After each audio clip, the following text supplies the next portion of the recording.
अस्सलाम वालेकुम दोस्तों, welcome to the real Kashmir news. मैं याना मीर आपकी होस्ट। आज हम आपके सामने लाए हैं वैली के कुछ यूथ को।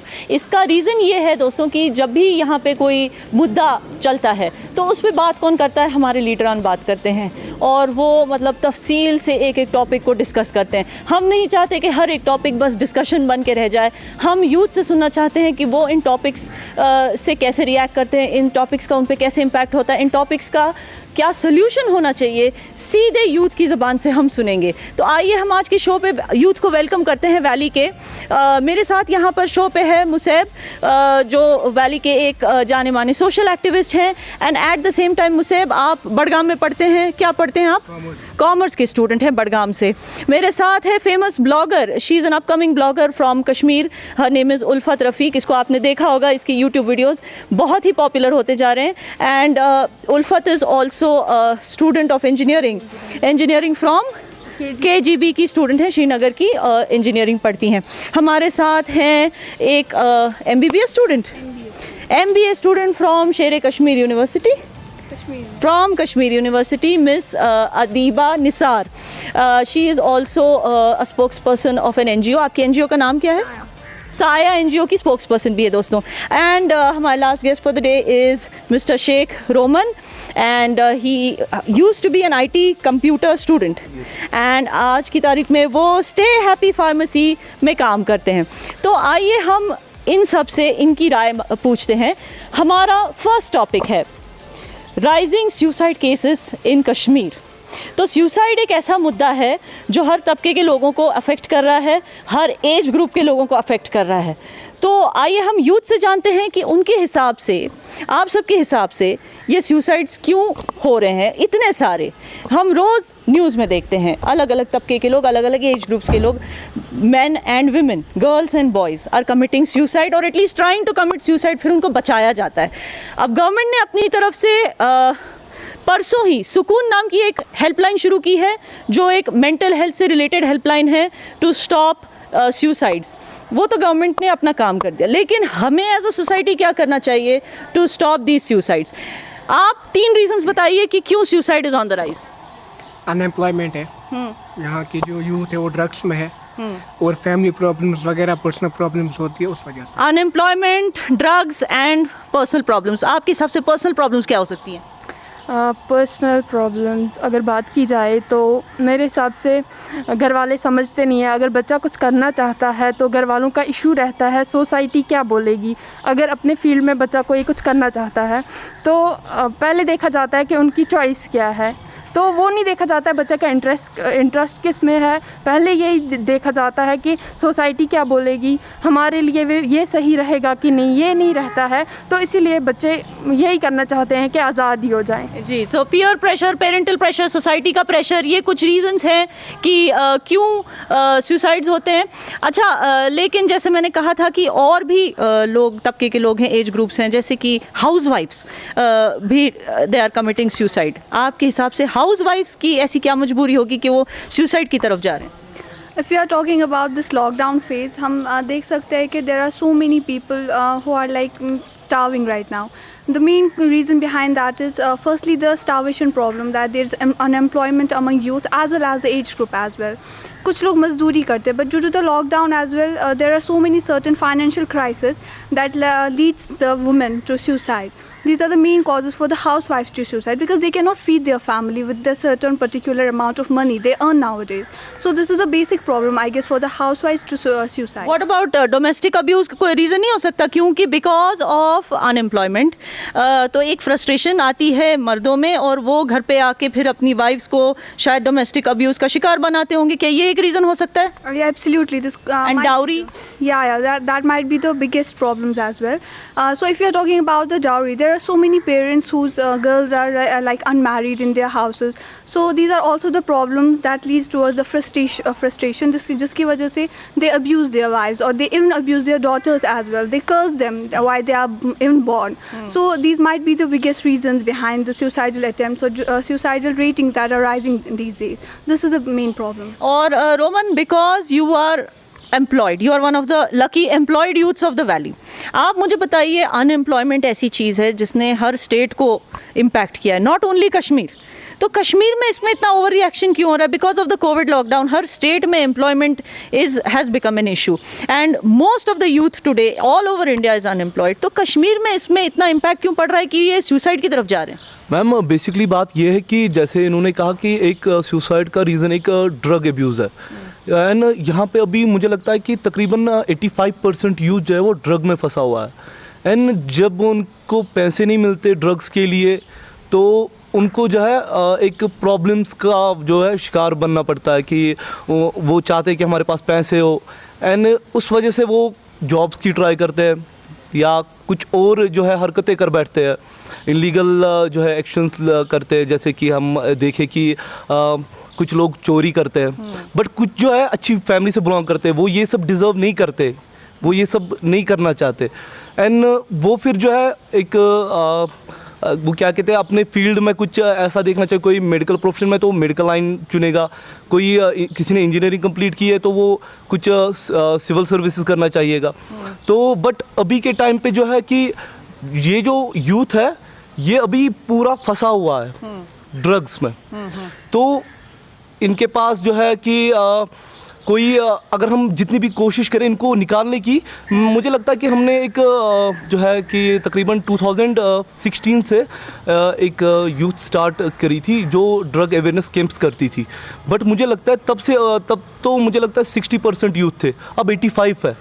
जितना इनको निकालने की कोशिश करते हैं ज़्यादा ही उतना डीप चला जाते हैं उसमें. मुसेब, आप ड्रग फ्री फाउंडेशन के लिए भी काम करते हैं, which one of the NGOs that works towards eliminating drugs from the valley. जैसे इन्होंने कहा वैली में ड्रग्स का बहुत ज़्यादा असर है अनफॉर्चुनेटली.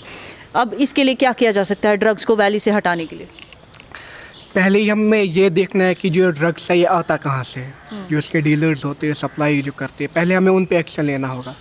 और जो यहाँ की यूथ है जो अभी ड्रग्स नहीं करते, क्या पता वो फ्यूचर में करे, उनको हमें ड्रग एजुकेशन देनी चाहिए यहाँ के स्कूलों में, लोकल घरों में, फैमिली में. इनफैक्ट फैमिली में उनको ड्रग एजुकेशन देनी चाहिए कि इससे क्या हो सकता है उनके, क्योंकि उनको नहीं पता होता है कि इसका रिजल्ट क्या है. जैसा कि अभी भाई ने कहा सुसाइड इसी वजह से हो रहे. तो जब उनको पता होगा कि इसका एंड क्या है तो वही करने से पहले 10 बार सोचेंगे. दोस्तों, मैं आपको बता दूं कि ड्रग्स लेने से ये होता है कि drugs affects certain cells in the brain. जो हमारे ब्रेन के कुछ केमिकल्स होते हैं जैसे सेरोटोनिन, डोपामिन, इन चीज़ों को अफेक्ट करता है और इन चीज़ों की वजह से डिप्रेशन होता है.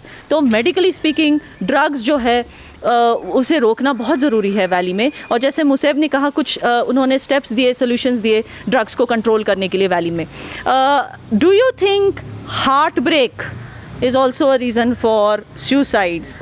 गर्लफ्रेंड छोड़ के चली गई या बॉयफ्रेंड ने शादी करने से मना कर दिया, किसी और से शादी कर ली, इस ऐसी चीज़ें डू यू थिंक, कौन बोलना चाहेगा इसके बारे में? क्या आप में से कोई जानता है, कोई किसी का फ्रेंड है जिसने ये करने की, कम से कम सुसाइड करने की कोशिश की इसकी वजह से? बताइए. देखिए, पहले मैं ये बोलना चाहूँगा जो हार्ट ब्रेक है ज़रूरी नहीं है बॉयफ्रेंड या गर्लफ्रेंड से हो.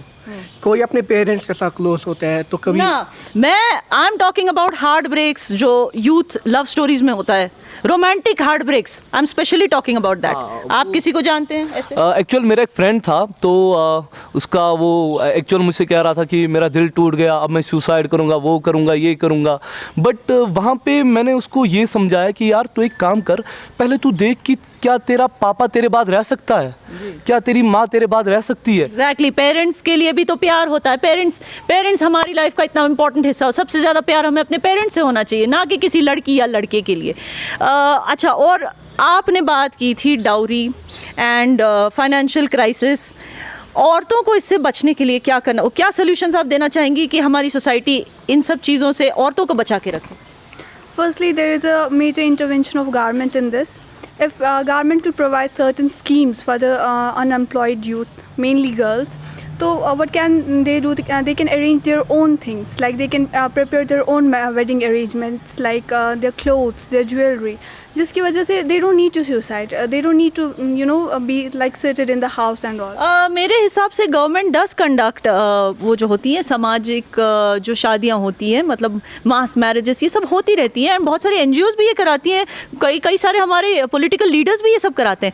But I don't think that's the right. उल्फत, आपको नहीं लगता कि औरतों को ये बताना चाहिए कि शादी होना या ना होना is not the end of life? I mean शादी अगर हुई तो ये नसीब की बात है कि एक अच्छा हम सफ़र हमें मिला। अगर नहीं मिलता है या कुछ टाइम लगता है तो ये कोई डिप्रेशन वाली बात नहीं है। क्या आपको नहीं लगता औरतों को ये एजुकेट करने की ज़रूरत है? सबसे पहले तो बात की जाए, हर एक बंदा जो है कश्मीर में बंदियां हैं ये एजुकेटेड होनी चाहिए। जो बंदा बंदी एजुकेटेड होंगे वो ऐसी हरकत बिल्कुल भी नहीं करेंगे। तो जो भी ये हो रहा है ये इसी की वजह से हो रहा है कि हम अनएजुकेटेड लोगों को अपनी के जो भी यहाँ की पेरेंट्स वगैरह हैं वो ये नहीं सोचते हैं कि हम किसकी तरफ अपनी बेटी को दे रहे हैं। वो सिर्फ ये सोचते हैं पैसे वाला है ठीक है तो चले जा, हम बेटी को भेज देते हैं। ये सोचते हैं गवर्नमेंट जॉब है हाँ गवर्नमेंट जॉब है। पहले तो यही रहता है बंदा कैसा है, क्या कर रहा है, किस चीज़ में मुलविस है, वो चीज़ें नहीं देखते। औरतों के साथ उसका रवैया कैसा है। फिर वो कुछ ऐसी भी फैमिलीज होती हैं जो औरतों को, लड़कियों को डाउरी के लिए परेशान करती हैं। अब इस केस में आप क्या कहना चाहेंगी कि जो औरतें डाउरी का शिकार होती हैं, मतलब जब शादी होती है तब तो बताया जाता है हमें अपनी बेटी दे दो 2 कपड़ों में, 2 जोड़ी कपड़ों में, फिर उसके बाद डाउरी के लिए उसे सताया जाता है। खास करके क्योंकि लॉकडाउन में आजकल जॉब्स नहीं है तो फिर यंग लड़कियों को सताया जाता है उनके ससुराल में। हमने कई ऐसे भी केसेस देखे हैं जहाँ पे फैमिलीज अलेज कर रही हैं कि उनकी बेटी को उसके घर वालों ने, उसके इन लॉज ने जला कर मारा। ऐसे 2-3 केसेस आए हैं रिसेंटली सामने। तो इस बारे में आप क्या, इसका सोल्यूशन क्या हो सकता है? इस पर लीगल एक्शन लेना चाहिए against those people who are actually doing it. लड़कियों को सिखाना चाहिए they don't need to shut their mouths up, they have to speak about it. Once they start speaking about the particular thing, harassment they are facing, तभी इंसान को कोई action ले सकता है उनके खिलाफ। As far as they are surviving, as far they are having so many patience and tolerating all this stuff, nobody can help them. Firstly, they have to stand up for their own selves and then raise their words against it. Only then we can help them. उनको educate करना है that they should stand for their rights, they should speak up. Then only we can help them at the first. तो दोस्तों ये cultural चीज़ है कि लड़कियों को सिखाया जाता है कि ससुराल में चाहे कुछ भी प्रॉब्लम हो जाए उन्हें चुप रहना होता है। वो बात नहीं, वो उसके बारे में बोल नहीं सकती। तो ये चीज़ अदिबा ने अभी क्लैरिफाई की कि लड़कियों को हमें कॉन्फिडेंस देना है कि they have to speak out against the harassment जो उनके साथ हो रहा है। रिपोर्ट करनी चाहिए ऐसी हैरासमेंट्स को। ये नहीं कि बस फैमिलीज़ अपने बीच में इन चीज़ों को सॉल्व करने में लग जाती हैं। इसको ये एक लीगल इशू है और गवर्नमेंट ऑफ इंडिया ने भी क्लियर इंडिकेशंस दिए हैं डाउरी के खिलाफ। ये एक वायलेशन ऑफ लॉ भी है डाउरी। और हाई कोर्ट ने खास करके जब गीता मित्तल जी जज थी हमारी, उन्होंने तो स्पीड ट्रैक कर दिया था, उन्होंने फास्ट ट्रैक कर दिया था ऐसे केसेस जो डोमेस्टिक अब्यूज़ से रिलेटेड हैं, जहाँ पे औरतों को सताया जाता है डाउरी के लिए या किसी भी तरह का डोमेस्टिक अब्यूज़ उनके साथ किया जाता है। ऐसे केसेस को फास्ट ट्रैक किया गया है high court of Jammu and Kashmir में। अच्छा, और नेक्स्ट अब हम मूव करते हैं हमारे नेक्स्ट टॉपिक पे। दोस्तों ये एक बहुत ही इंटरेस्टिंग टॉपिक है। हमारा नेक्स्ट टॉपिक है the impact of club house in Kashmir in a lot of popularity all over the world. मगर कश्मीर में इसका क्या इम्पैक्ट रहा है, क्या इसके रिव्यूज़ हैं, यूथ को क्या लगता है कि क्या ये प्लेटफॉर्म सही है as compare to other platforms जैसे फेसबुक, ट्विटर, जो आज तक, या यूट्यूब। इन प्लेटफॉर्म से अगर कंपेयर करोगे तो क्या Clubhouse is acceptable, is it better, is it worse? आइए हम यूथ से जानते हैं। Will start with you Museb. आपके हिसाब से आपने कभी क्लब हाउस यूज़ किया है? मैंने यूज़ तो नहीं किया, लेकिन कुछ वीडियो ला रहे हैं मुझे, लोग भेज रहे हैं कि ऐसा हो रहा है क्लब हाउस पे, आप इस पर कोई एक्शन लें। एक्शन लें मतलब कि क्लब हाउस आपके हिसाब से एक नेगेटिव इम्पैक्ट दे रहा है वैली में? मैंने जिनसे बात की अभी तक इसके बारे में, मैं चाह रही थी कि मैं यूज़ करूं, मैं खुद जानूं, लेकिन उससे पहले मुझे जानना था कि है क्या। तो मेरे दोस्तों से बात हुई तो उन्होंने बोला कि क्लब हाउस फ़न के लिए है। तो जो भी डिप्रेशन वाले लोग हैं वो क्लब हाउस से ठीक हो रहे हैं। बट मेरे हिसाब से क्लब हाउस में ठीक है, मतलब अगर थोड़ा टाइम आप देते हो, फ़न के लिए यूज़ करते हो तो ठीक है। लेकिन अगर आप लोग उसको मतलब मैंने ये भी सुना कि एडिक्शन हो जाती है क्लब हाउस की, तो अगर वो चीज़ है तो आप बिल्कुल ही अवॉइड करें। मतलब कि क्लब हाउस को कुछ लोग डिप्रेशन से बचने के लिए यूज़ कर रहे हैं। डिप्रेशन यूजुअली किसी न किसी एडिक्शन की वजह से होता है और अब ये क्लब हाउस ही एडिक्शन होता जा रहा है। That's what you are trying to say. तो आपको क्या लगता है, नेगेटिव और पॉजिटिव क्लब हाउस का impact? Definitely negative, because we have already so many social media platforms. So I guess social media has advantage as well as disadvantage. But as far as Clubhouse is concerned, already we have so many social media platforms, so there was no need of such new platform called Clubhouse, जहाँ पे बहुत सारे मुद्दों पे बात होती है, but there is of no good conclusion. Out of it we get no good conclusion. So I don't think it's any use of Clubhouse. Definitely a negative impact of Clubhouse. Okay तो majority तो यहाँ कह रही है कि Clubhouse का impact apparently negative है। Roman, आपको क्या लगता है, क्लब हाउस नेगेटिव और पॉजिटिव? मैम वो क्या है ना कि हमारी आईटी लैंग्वेज में एक बात है कि जब तक हम किसी पर्टिकुलर फाइल को खोले ना, तब तक हमें जो पता नहीं चलता कि अंदर क्या है। तो मैंने अभी यूज़ नहीं किया है, तो मेरे तो कमेंट्स जो है अभी बाकी रहेंगे। तो वैसे तो मुझे नहीं पता। आपने यूज़ नहीं किया है। अच्छा, आपको किस तरह की वीडियोस के ऊपर एक्शन लेने को कहा गया? उन वीडियोस में ऐसा क्या था? देखिए, मैं ये बोलना चाहूँगा, हर एक चीज़ के अपने पॉजिटिव साइड भी होते हैं, नेगेटिव भी, एडवांटेजेस भी होते हैं और डिसएडवांटेजेस भी। ये जो उस यूज़र पे डिपेंड है वो कैसे यूज़ करें। मैं आपको बोलना चाहूँगा, क्लब हाउस जो है ये एक्चुअली बनाया क्यों गया था? ये बनाया गया था ताकि ग्रुप मीटिंग हो इस पर ऑनलाइन। जैसे हम जूम देखते हैं, गूगल क्लासरूम देखते हैं, वैसे ये ऐप बनाई गई थी। तो आप इसमें देख सकते हो, अभी कुछ ग्रुप ऐसे इसमें रूम चल रहे होते हैं जिनमें गालियाँ होती है, किसी को परेशान किया जाता है। और उसी साइड अगर हम देखेंगे, उसके अपोजिट साइड कुछ ऐसे रूम भी होते हैं जहाँ पे किसी टॉपिक पे बात होती है, कोई डिबेट होता है, कुछ प्रोग्राम चल रहे होते हैं। तो ये एक यूज़र पे डिपेंड है कि वो पॉजिटिव में इसको ले या नेगेटिव में, एडवांटेजेस ले या डिसएडवांटेजेस। ठीक है, अदीबा कह रही थी कि इसमें से कोई कंक्लूजन नहीं निकलता। हालांकि इस पे टॉपिक्स बहुत सारी डिस्कस की जाती हैं, लेकिन कंक्लूजन नहीं निकलता। तो क्या ये इसलिए नहीं निकलता कि यूथ वहाँ सिर्फ टाइम पास करने आते हैं, कोई असल में कोई मुद्दा डिस्कस करने या उसके सोल्यूशन ढूंढने नहीं आते, या इसलिए क्योंकि क्लब हाउस अभी तक नया है और शायद लोगों ने उसको पूरी तरह से अभी तक एक्सप्लोर नहीं किया, उस पॉसिबिलिटी को कि इससे सोल्यूशंस भी ढूंढने चाहिए? आपको क्या लगता है? तो मैं अदीबा से बिल्कुल भी एग्री नहीं करती। जो लोग वहाँ पे बात करेंगे, कोई कंक्लूजन निकालने की कोशिश करेंगे, तो वो डेफिनेटली निकालेंगे।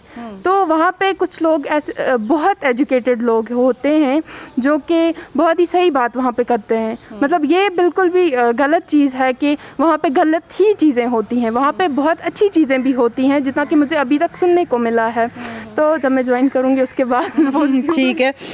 तो इन्होंने कहा कि वहाँ पे, मुझसे कह रहा है कि वहाँ पे गालियाँ भी दी जाती हैं और इस तरह की चीज़ें भी होती हैं। ये कह रही हैं कि एजुकेशनल चीज़ें भी हो रही हैं, और आप कह रही हैं कि उसमें से कंक्लूजन नहीं निकलता। तो मतलब क्या करना चाहिए फिर आपके हिसाब से? क्लब हाउस आप रेकमेंड नहीं करती कि यूथ को क्लब हाउस यूज़ करना चाहिए, या आप करती? क्योंकि आप कह रही थी कि विमेन शुड स्पीक अप, तो आपको नहीं लगता कि Clubhouse can be a tool जिससे they will learn how to speak? जब वो देखेंगी कि दूसरी लड़कियां कितनी कॉन्फिडेंटली, बोल्डली बात कर रही हैं, यू डोंट थिंक कि इट विल हेल्प देम? मतलब आपकी क्या राय है? Yeah, it will definitely help them. I'll agree with Musab. As he said, that definitely depends upon the user. As he mentioned that there are some classrooms or there are some rooms where particular things are discussed and उनके अच्छे कुछ impacts भी जा रहे हैं लोगों पे. So I'll prefer them कि हाँ, they should do it. It definitely depends upon the user how is actually using the thing. तो my final question to you, Roman, आपको लगता है, इनकी बातों से आपको लगता है, आपको तो मिक्स्ड रिएक्शन मिला है, क्या आपको लगता है फिर इसमें सेंसरशिप होनी चाहिए कि मतलब जैसे वो कह रहा है गालियाँ भी होती हैं, और ये कह रही है एजुकेटेड टॉपिक्स भी होती हैं, और ये कह रही है कि इससे लड़कियों को हौसला मिल सकता है? अगर एजुकेटेड टॉपिक्स होते हैं तो यूथ के लिए बहुत अच्छा है, बट अगर ये कह रहा है कि वहाँ पे कुछ गालियाँ दी जा रही है एंड ऐसा कुछ है, तो उनका अकाउंट वहीं पे बैन होना चाहिए। तो इनको एक एक्शन लेना चाहिए इस रिलेटेड, क्योंकि अगर एक एडमिन रखेंगे ग्रुप का जो कि इस पे नज़र रखे, ताकि जो है यूथ अगर यहाँ पे आ रहा है तो वो पूरा कन्विंस हो, अगर उसके दिल में कोई डाउट्स है, सवाल है, तो वो क्लियर करे, ना कि वो जो है किसी गलत लत में लग जाए या उसकी ज़बान गंदी हो जाए। तो ऐसा कुछ ना हो। ओके, तो my last question to all of you, आप लोग में से और आप लोगों में से भी अब कितने घर जाके क्लब हाउस पे अकाउंट खोलने वाले? Hands up. मैं तो चेक करना चाहता हूँ। ओके, सो 2 येस। और आपका लगता है ऑलरेडी बना? आपको कैसे पता ये सब? मैंने आपको पहले ही कहा, मेरे को कुछ वीडियोस आए थे। ठीक है, so 2 are saying yes and 2 are saying no. So I hope दोस्तों आपको हमारे यूथ के साथ इंटरेक्शन अच्छा लगा होगा। Thank you so much for watching. Tune in for next time.